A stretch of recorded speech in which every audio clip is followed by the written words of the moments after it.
Isn't this a beautiful hearing room? Hi, I'm Cynthia Lummis with this week's Cattle Call. This is one of the hearing rooms of the House Natural Resources Committee on which I serve. I started serving on this committee when I first came to Congress in 2009, and I get to leave this committee after 8 years of service as its vice chairman.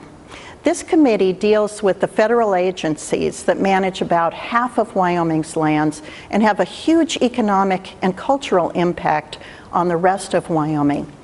That's why this committee is so important to our state. That's why I've worked so hard on this committee to make our soda ash royalties competitive so we can compete with countries like China, to make sure that multiple use is protected. So whether you're a rancher or producing oil and gas, whether you're a hunter or involved in non-hunting recreation, we all have multiple shared use of those public lands.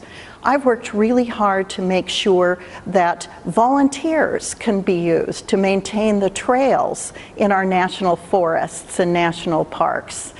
And we've made sure that Wyoming's wolves will be managed by Wyoming just as soon as litigation can be cleared from the way. This truly is Wyoming's committee in Congress. That's why I'm so proud to serve here. With this week's Cattle Call, I'm Cynthia Lummis.